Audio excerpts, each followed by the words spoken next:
Welcome to My Money Mindset podcast, where we explore how a healthy mindset is the foundation for financial success. Each week, we delve into mindset hacks and practical strategies to help you enhance your income, help you make more appropriate investments for yourself, and to improve your overall financial well-being. Join us on this journey to transform your financial future by transforming your mindset. Please note that the information provided on this podcast is for general information purposes only and does not constitute as personal, financial or health advice. It has been prepared without considering your individual objectives, financial situation or life needs. Before making any financial or health decisions, you should consult with a qualified professional or financial advisor to ensure the information aligns with your specific circumstances. So let's begin and enjoy this journey as each episode teaches us on how to improve our overall mindset that overall improves our financial success.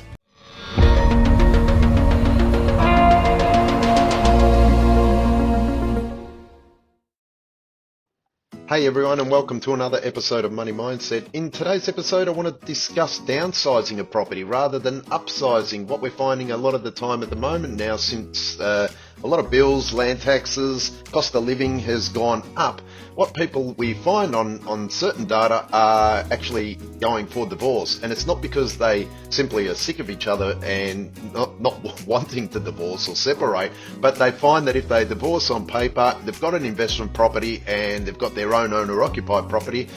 They can therefore move into the investment property, so-called, and then so-called move into the owner-occupied. Now, it's not something that I sort of would recommend anyone do. It's obviously illegal, but what we are finding on data in certain, call it surveys that were taken, that a lot of people are finding it just so hard at the cost of living that they are doing anything, including putting that they are divorcing on the paper, yet realistically they're trying to save costs, and then they're trying to take all the benefits from the government, as in for kids, if they're not married, they're single, there could be a single parent, and trying to take advantage. And this just shows that the economy is at its stretch and that people are really doing it tough. So what is norm in this type of circumstance is not just a matter of people trying to get money where they can and whatever they can reinvent the wheel with making or saving more money. It's actually seeing that we are finding people that are downsizing in a property. And what that means is, normally if, let's say, a growing family is to have 1, 2, 3 kids or more, they often upsize in a property. What people are doing now are simply saying, well, what we've got to do is actually either move out further to a cheaper property, or moving closer to a smaller property of equivalent or less value, and sort of do it tough that way for a bit, but we still own a property. It's still worth roughly the same value, or it is worth a little bit less or more, whatever that may be. It's closer to their job or their career because it's more closer to where the activity is in a major town or CBD or anything like that. So they're doing what they can to survive when the pressure of the cost of living is increasing, including the cost of taxes that are forever getting implemented. So this episode's about downsizing a property and how it's a significant life change. It often brings both financial and lifestyle benefits to it. It involves moving from a larger home to a smaller one, but it does require a lot of careful planning and consideration.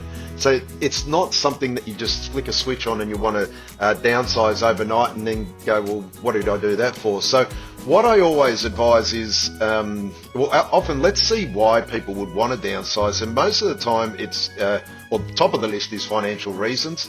It sort of reduces mortgage repayments, the utility bills. So if they're running a larger house, a smaller home, cramming everything into a smaller one cuts down on the utility bills. It actually cuts down on, most of the time, property taxes, and freeing up equity for retirement or investments. So you may find that rather than waiting to a couple waiting for their 60s to downsize, they're probably doing it earlier to then grab some of that equity out of their property and then invest it somewhere else. So then by the time they're 65, that equity has grown substantially. and they're still living okay and they're safe and warm, but they're just in a smaller home and they've managed to tap into the equity, turned it into cash to invest it. The other thing also is lifestyle changes, so less maintenance, less cleaning, more time for hobbies and travel, and just a simpler life in that sort of thing. Obviously, life stages, becoming empty nesters, retirement, health considerations, requiring an accessible home or moving closer to a family, that sort of thing. And I suppose the last one would be location preference, moving to a more desirable neighbourhood. If you don't have to be where you are, you've got a large home and you sort of prefer to go in a CBD or out of CBD, whatever that looks like, or if it's closer to amenities or different climates, that sort of thing. Now, the other key consideration before downsizing, before you go, sort of embarking down the downsizing journey, what you've really got to look at is several aspects that I always say, and it's the financial implications with that. The equity, how much equity do you have in your current home, and how much would you free up after selling and buying a smaller property? So do your costings, what they say, like a bit of a budgeting report or a feasibility report, working that out. The cost of selling, factor in real estate agent commissions, legal fees, staging costs, all that, all the necessary repairs to put it onto the market. The cost of buying is also another one. Consider the stamp duty, legal fees, new mortgage costs, all that sort of stuff, and obviously moving expenses, hiring a skip bin, that sort of stuff. Ongoing expenses, estimate utility costs, property taxes, insurance, maintenance for the new or smaller home.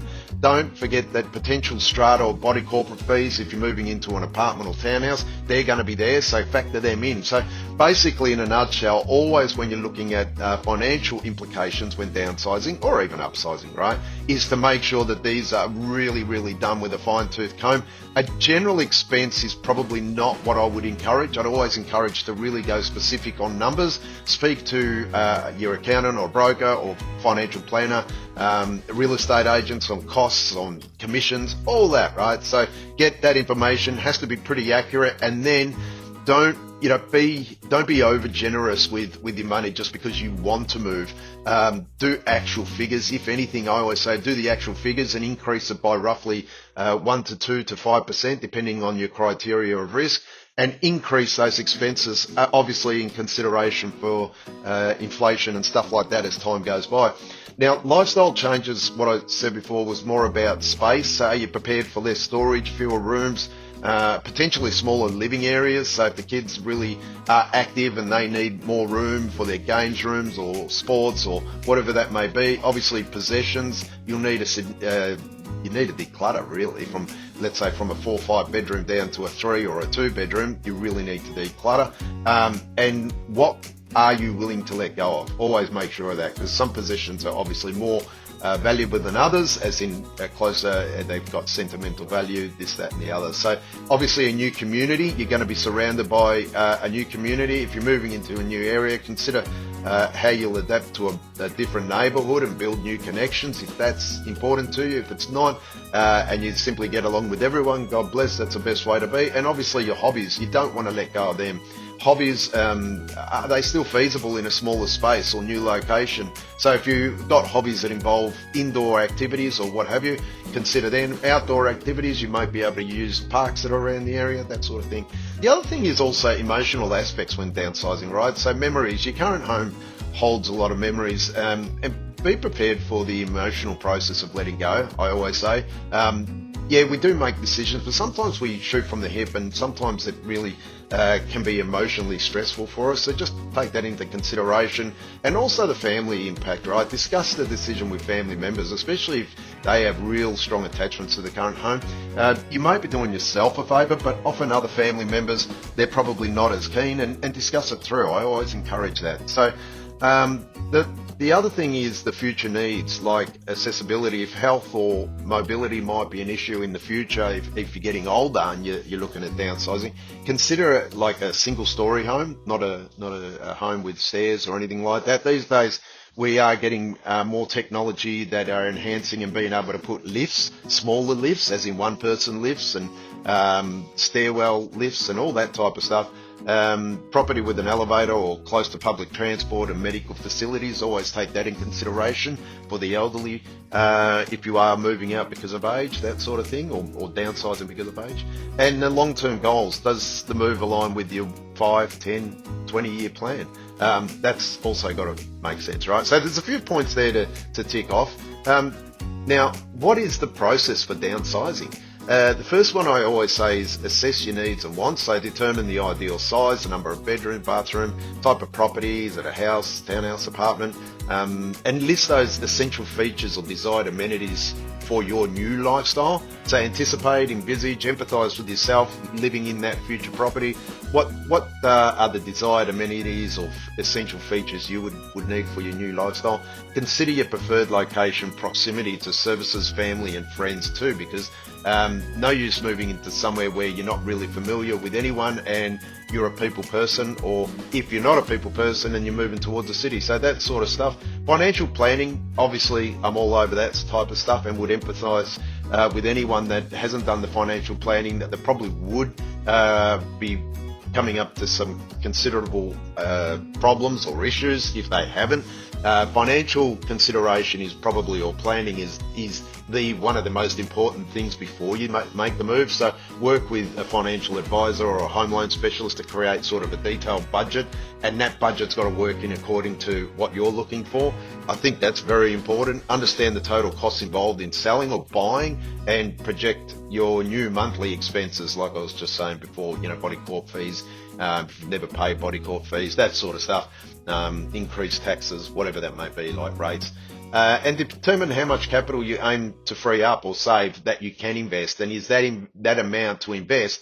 How does that look? Look at the benefits and the pros and cons with that. So decluttering and purging, like I said, it's often I would always recommend start early with this. It's amazing how much stuff a house or a larger home really holds. So been there, done that, where decluttering takes forever. So always start that early. Adopt the 1 year rule. If you don't use it in a year, lose it type of stuff. I always like that. Categorize items, keep, donate, sell, dispose. So if it's obviously you're keeping it for who knows what and it's good for nothing, then obviously dispose of it. If it's recyclable, obviously recycle it, do the right thing. Donate it if it's reusable, that sort of stuff, right? And be ruthless. Smaller space means less room for sentimental clutter. So if you are downsizing, consider digitizing photos or keeping keepsakes for family members. If you've got books everywhere or photos and you want to digitalize them or put them on a frame and put that on the wall so those photos are forever on. So it's sort of probably a better way to see those photos, because half the time you've got these paperback photos that you probably never see. If you digitalize them and put them onto a frame that's obviously does that sort of thing with a USB or whatever, you load them up and you see them every day. So, and obviously take storage solutions, really give a lot of consideration to storage solutions in a smaller home, and prepare your current home for sale. That's always a stressful one. So what I would recommend here is make all the necessary repairs and cosmetic updates to maximize its appeal. So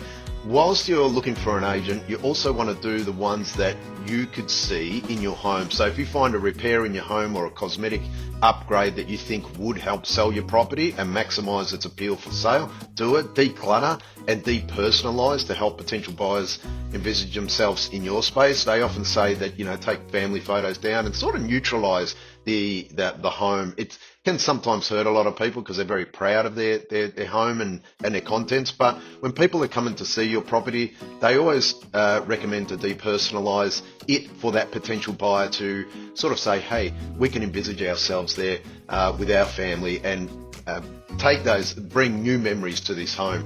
Consider professional staging. I would always recommend. These guys are great. Some stages are really good. They really make a home, turn it into something that people really are attracted to, and it encourages buyers to want to buy your place. So really do that.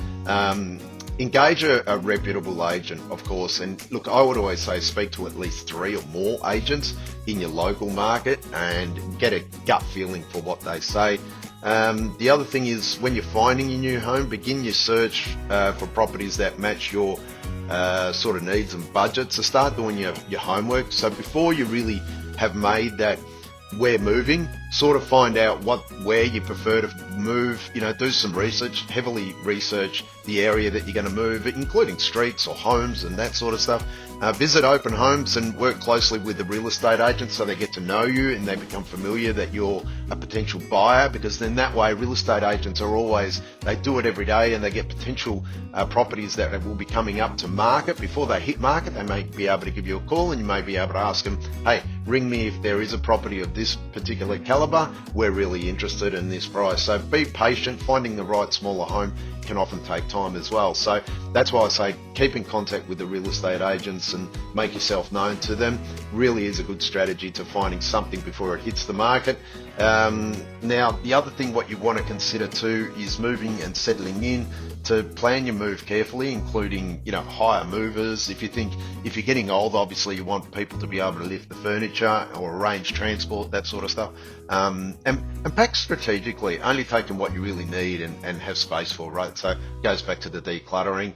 And also, once you're in your new home or the smaller home, let's say, take a time to sort of unpack and organise and personalise your smaller space. What I find that when a lot of people downsize, they all of a sudden just bring everything, unpack everything, just put it anywhere. If you take time into organisation, it can really make a smaller space real efficient. And more organisation is often better. It's easier to find. Then once you're settled in and everything's organised, you're ready to begin your new life. So smooth transition. When downsizing, start early. I sort of always say the entire process, especially decluttering, takes time, so don't rush it.